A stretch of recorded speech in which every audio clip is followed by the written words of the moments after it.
Hi, this is Kiran Anand and welcome to my YouTube channel Kiran Numero vastu.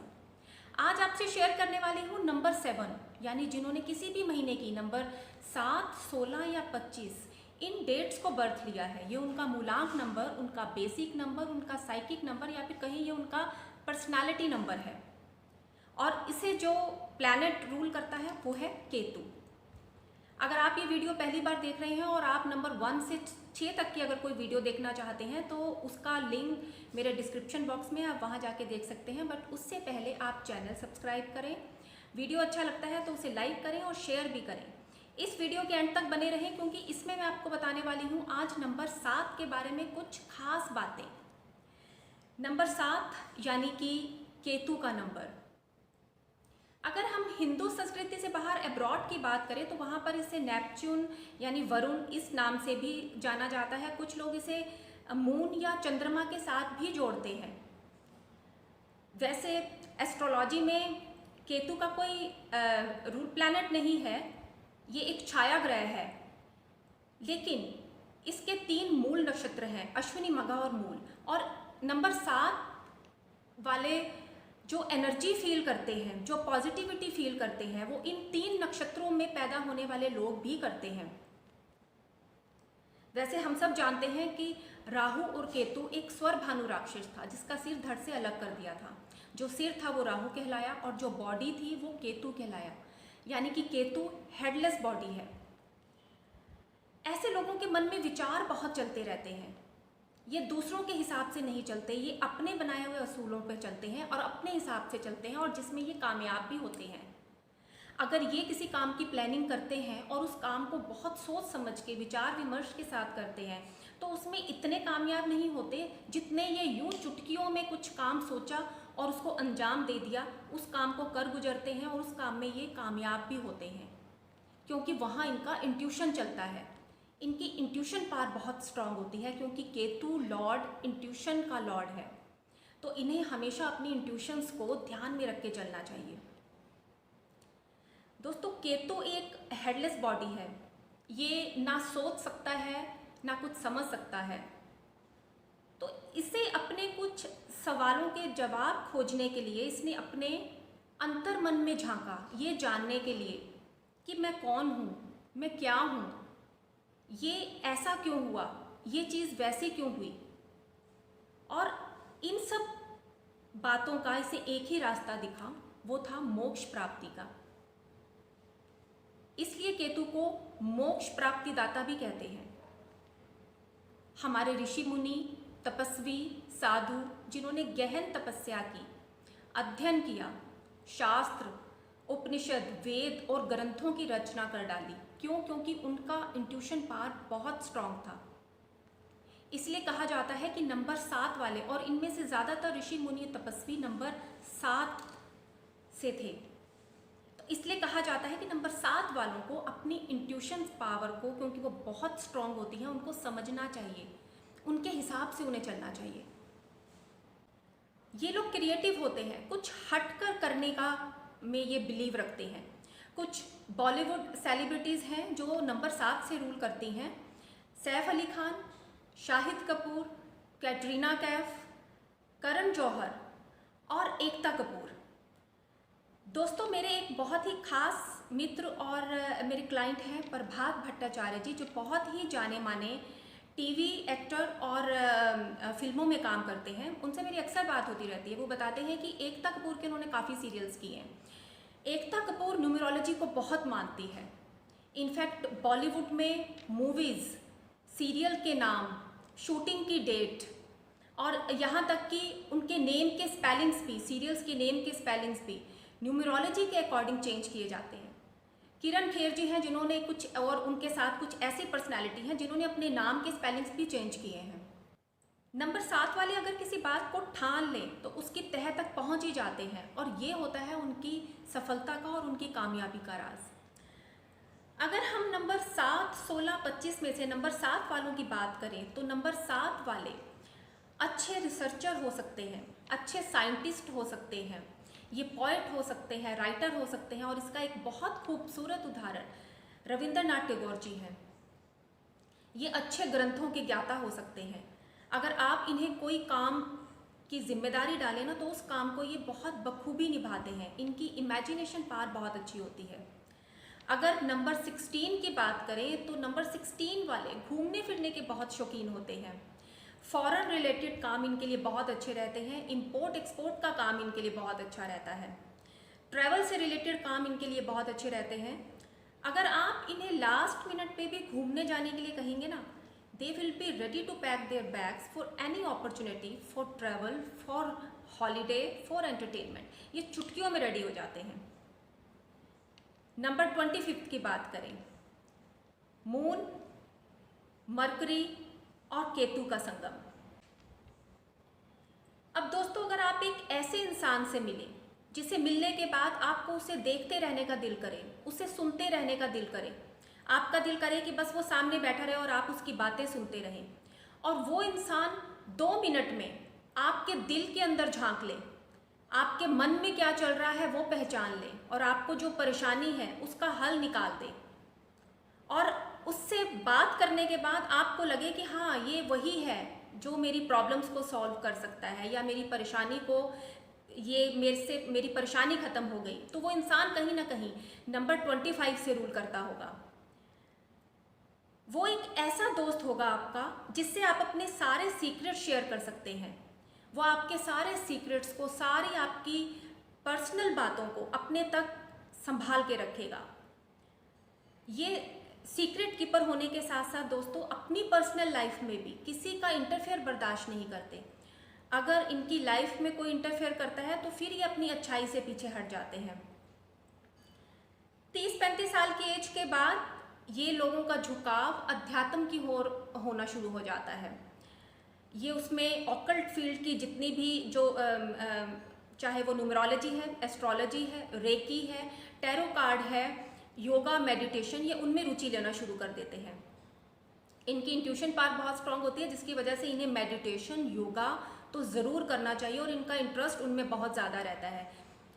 इनमें magnetic power भी बहुत ज़्यादा होती है। लोग इनकी तरफ खींचे चले आते हैं। लोगों को इनको सुनना बहुत पसंद होता है। इनकी इसी खासियत की वजह से कुछ लोग इनका नाम ही चुंबक डाल देते हैं। लोगों को ये बहुत अच्छे से प्रभावित कर लेते हैं, और सोसाइटी में जिस वजह से इनका मान सम्मान भी काफ़ी होता है, और लोगों पर प्रभाव ये बहुत अच्छा डालते हैं। ये पैसे के पीछे नहीं भागते, और जिस किसी काम को भी ये अपने तरीके से करना चाहें उसी में ही कामयाब होते हैं। ये अपने अलग से हटकर जो आइडियाज़ होते हैं उनके हिसाब से चलते हैं, तभी सक्सेसफुल रहते हैं। चैरिटी और डोनेशन में भी इनकी खास रुचि होती है। जैसे मैंने बताया कि इनको मेडिटेशन, योगा और इन सब चीज़ों को बहुत रूटीन में रखना चाहिए। धर्म में इनकी आस्था बहुत होती है, लेकिन ये कंजर्वेटिव नहीं होते, रूढ़िवादी नहीं होते, और धर्म में ये पुराने तरीके से जो सिस्टम चला आ रहा होता है उसके हिसाब से नहीं चलते। ये धर्म में आस्था इनकी ज़रूर होती है, लेकिन पुराने ढर्रे पर नहीं चलते। इनकी धर्म के नाम पर एक अपनी अलग ही विचार और अलग ही भावना होती है, ये उसके हिसाब से चलते रहते हैं। दोस्तों, इनका मैच्योरिटी लेवल बहुत ज़्यादा होता है, इनमें ठहराव बहुत ज़्यादा होता है। ये गंभीर प्रकृति के होते हैं। ये इंजीनियर हो सकते हैं, रिसर्चर हो सकते हैं। ऑकल्ट फील्ड की मैंने जितनी भी लाइंस बताई हैं, ये उनमें बहुत अच्छे आगे तक जा सकते हैं। ज्योतिष में इनका बहुत रुझान होता है। सुपर नेचुरल पावर्स में इनका रुझान काफ़ी ज़्यादा होने लग जाता है। जैसे मैंने बताया कि 30-35 साल की एज के बाद ये अच्छे टैरो कार्ड रीडर हो सकते हैं, रेकी हीलर हो सकते हैं, बेस्ट हीलर हो सकते हैं, गुप्त विद्याओं में प्रवीण हो सकते हैं। ये नेवी में भी हो सकते हैं, एक अच्छे साइकेट्रिस्ट भी हो सकते हैं। लोगों के दिमाग को समझना, तो लोगों के मन को जानना इन्हें बहुत अच्छे से आता है। ये मछली पालन का काम भी कर सकते हैं, दूध, डेयरी से रिलेटेड, और जैसे मैंने बताया कि नेवी से रिलेटेड काम भी अगर ये करें तो उनमें ये काफ़ी सक्सेसफुल होते हैं। अब दोस्तों, ये तो बात हुई कि डेट ऑफ बर्थ में नंबर 7 अगर पॉजिटिव है, कंपैटिबल नंबर्स के साथ है, और केतु भी कुंडली में पॉजिटिव है, अच्छे प्लैनेट्स के साथ है, अच्छे हाउसेस में है, तब तो ये सारी चीज़ें क्वालिटीज़ आपको देखने को मिलेंगी। यहाँ मैं आपको एक और बात बता दूं दोस्तों कि जैसे कई बार लोग मुझसे ये क्वेश्चन करते हैं, मैसेजेस भी करते हैं। जैसे मैंने नंबर 6 की वीडियो डाली थी, अगर मेरे पास 30 मैसेजेस और कमेंट्स आए हैं तो उसमें से 27 तो ये कहते हैं कि हाँ जी बिल्कुल ठीक है, एक्यूरेट है, लेकिन 3 ये कहते हैं कि नहीं। तो ऐसा नहीं है, ये कोई यूनिवर्सल लॉ नहीं है कि इस नंबर वाले हैं तो इनमें ये सब चीज़ें होंगी। जैसे मैं बताती रहती हूँ कि अगर ये नंबर डेट ऑफ बर्थ में कंपैटिबल नंबर्स के साथ नहीं है तो वहाँ पर आपको इनमें ये चीज़ें नहीं भी देखने को मिलेंगी। और अगर वो प्लैनेट आपकी कुंडली में नेगेटिव है तब भी आपको ये सब चीज़ें वहाँ पर कम ज़्यादा होती हुई दिखाई देंगी। अब जैसे यहाँ पर ये सब पॉजिटिव है अगर केतु और नंबर्स, तो मैंने आपको ये सब चीज़ें बताई। अगर ये नहीं है, अब अगर केतु कुंडली में नेगेटिव है तो इसका क्या इम्पैक्ट होगा। जब केतु की महादशा आएगी, अंतरदशा आएगी, तो ऐसे लोग जॉब बिजनेस में चेंजेस करते हैं, या तो इसे ये चेंज कर देंगे या बदल देंगे या इसको छोड़ देंगे या वो छूट जाएगी नौकरी इनकी, या बिजनेस इनका लॉस में जाएगा। रिलेशंस मेंटेन करने में इनको मुश्किल आती है, ये शक्की भी हो जाते हैं, आलस हो जाता है, चिड़चिड़े हो जाते हैं ये, और इस वजह से इनके रिलेशंस पर बहुत बुरा प्रभाव पड़ता है। और दोस्तों एक बात और कि अगर नंबर 7 डेट ऑफ बर्थ में एक बार से ज़्यादा बार आ गया तो नंबर 7 यानी कि केतु डिसअपॉइंटमेंट का कारक भी है। वहाँ पर ये पैसे में, प्यार में, रिलेशंस में आपको धोखा देगा। और इसका बस एक सॉल्यूशन और एक समाधान है, मेडिटेशन, योगा और अध्यात्म की तरफ जाना। अब अगर इनके रिलेशंस की बात की जाए तो इनके रिलेशंस अपने घर वालों के साथ ठीक ठाक सही चलते हैं, तो इनके लव अफेयर्स ज़्यादा देर तक नहीं टिकते। उसका रीज़न क्या होता है कि ये थोड़े शाई नेचर के होते हैं, गंभीर प्रवृत्ति के होते हैं, मैच्योर ज़्यादा होते हैं। उससे क्या होता है कि ये प्यार तो इनके अंदर बहुत भरा होता है लेकिन उसको ये शो ऑफ नहीं कर सकते, उसका दिखावा नहीं कर सकते। तो कई बार इनके रिलेशंस पर उस चीज़ को लेकर फ़र्क पड़ता है। लेकिन मैरिड लाइफ की अगर बात करें तो मैरिड लाइफ इनकी ठीक ठाक चलती है। अगर इनकी हेल्थ की बात करें तो इन्हें बीपी प्रॉब्लम हो सकती है, बीपी हाई लो हो सकता है, इन्हें डिप्रेशन की प्रॉब्लम हो सकती है, नज़र इनकी वीक हो सकती है, स्किन एलर्जी इनको हो सकती है, इनका पुअर डाइजेशन सिस्टम हो सकता है। इन चीज़ों पर इनको ज़्यादा ध्यान देना चाहिए, जिसके लिए इनको कुछ इनके लक बूस्टिंग फ्रूट्स हैं जिसको इनको सेवन में रखना चाहिए। जैसे अनार है, खीरा है, मशरूम्स हैं, वाटरमेलन है। ये कुछ ऐसे फ्रूट्स हैं जो इन्हें डेली, मतलब अगर ये रूटीन में रखें तो इन्हें इतनी प्रॉब्लम्स, इनको हेल्थ के रिगार्डिंग इतनी प्रॉब्लम्स नहीं देखने को मिलेंगी। अगर इनके बेस्ट नंबर्स की बात करें तो 1, 2, 3, 4 एंड ऑफ कोर्स 7 इनके बेस्ट नंबर्स हैं। और अगर इनकी बेस्ट डेट्स की बात करें तो 7, 16 एंड 25। इनके बेस्ट कलर्स की बात करें तो सारे लाइट्स कलर इनके लिए अच्छे हैं, बस इनको थोड़े से डार्क कलर्स और ब्लैक कलर को अवॉइड करना चाहिए। अगर इनके अगर स्टोन की बात करें तो मून स्टोन और कैट्स आई ये इनके लिए प्रेफरेबल स्टोन है, लेकिन फिर भी कुंडली दिखाकर ही आपको कोई भी स्टोन धारण करना चाहिए। अब केतु को स्ट्रॉन्ग, नंबर 7 को स्ट्रॉन्ग करने के लिए और इसकी एनर्जी को इन्हांस करने के लिए, पॉजिटिव और ज़्यादा करने के लिए कुछ रेमेडीज़ हैं। आपको सूर्य देव को जल डेली चढ़ाना चाहिए। आप पानी में लाल चंदन, चावल, चीनी, लाल फूल डालकर आप सूर्य देव को जल दें। सोमवार को शिव जी को आप कच्चा दूध और गंगा जल डाल के आप जल अर्पित करें। आपके लिए चांदी के ग्लास में दूध पीना भी बहुत अच्छी रेमेडी है। कई बार क्या होता है कि इन नंबर वालों के कॉन्फिडेंस में कमी आ जाती है, तो ये रेमेडी उनको बहुत स्ट्रॉन्ग बनाएगी। इसके साथ साथ इनको कभी कभी माइंड में क्लैरिटी की कमी होती है। अगर ये सारी रेमेडीज़ ये करते हैं तो इनको जो क्लैरिटी मिलेगी ना इनके काम करने में, वो किसी और नंबर को नहीं मिल सकती। एक ब्राउन कपड़े में ये काले सफ़ेद तिल भी अगर अपने पास पोटली बना के या उसको धागे के साथ ऐसे बांध के कुछ करके आप अपने साथ रखें, वो भी आपके लिए बहुत अच्छे रहेंगे।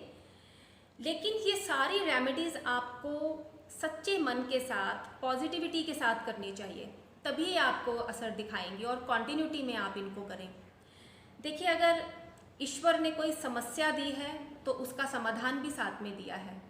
बस उस समाधान को पहचानने की ज़रूरत है, क्योंकि अगर समस्या आई है तो उसका समाधान भी साथ में आया है। आपको पीछे धकेलने वाले लोग तो काफ़ी होंगे, आपको आपकी बैक बाइटिंग करने वाले लोग काफ़ी होंगे, जो ये नहीं चाहते होंगे कि आप आगे बढ़ें। लेकिन अगर आप अपने मन में ठान लेंगे और वो चीज़ आप कर गुजरेंगे, तो जो सक्सेस और कामयाबी आप पाएंगे वो और कोई नंबर नहीं कर सकता। अगर आपको वीडियो अच्छा लगा है तो आप इसे share, like and channel subscribe ज़रूर करें। अपनी आने वाली वीडियोस में नंबर 8 और 9 के बारे में आपसे बात करूंगी। एपिसोड खुश रहें, स्वस्थ रहें। Thanks for watching.